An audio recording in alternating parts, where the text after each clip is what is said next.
Tableau de signes et une équation, dans le cas du second degré. Tout d'abord, quelques rappels.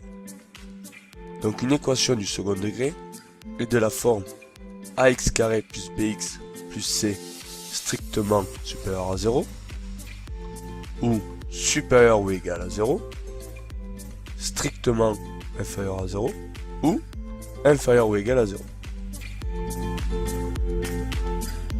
Continuons nos rappels. Rappel sur les fonctions du second degré, et plus particulièrement sa représentation graphique. Lorsque le coefficient a est strictement supérieur à 0, la courbe est orientée vers le haut, et lorsque a est strictement inférieur à 0, la courbe est orientée vers le bas. Rappel au niveau des équations. Nous avons vu qu'il y avait trois possibilités. Soit delta strictement supérieur à 0, delta égal à 0, ou delta strictement inférieur à 0. Et selon le signe delta, nous avons un nombre de solutions. 2, 1 ou 0. Croisons ces rappels.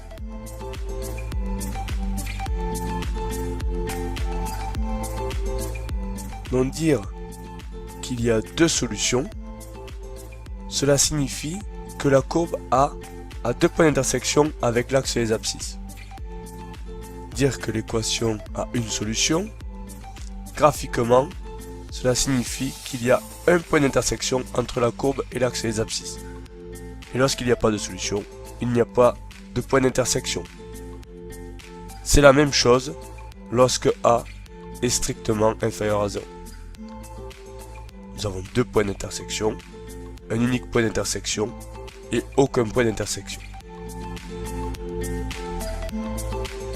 Lorsque la courbe est au-dessus de l'axe des abscisses, c'est positif, et lorsque la courbe est en dessous, c'est négatif.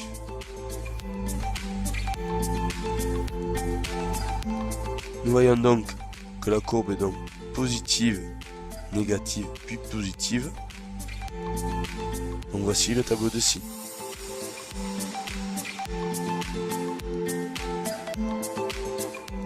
Donc ici nous voyons que la courbe est positive, mais qu'elle passe par 0.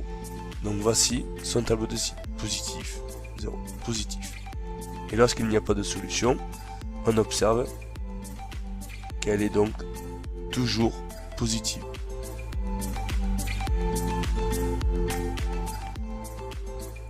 Et c'est le même raisonnement lorsque A est strictement négatif. Sauf que les signes vont être contraires.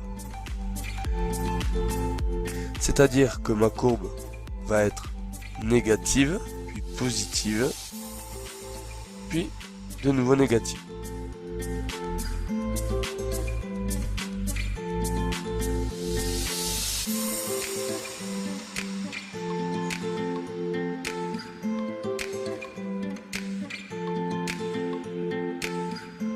Voici la synthèse de cette vidéo.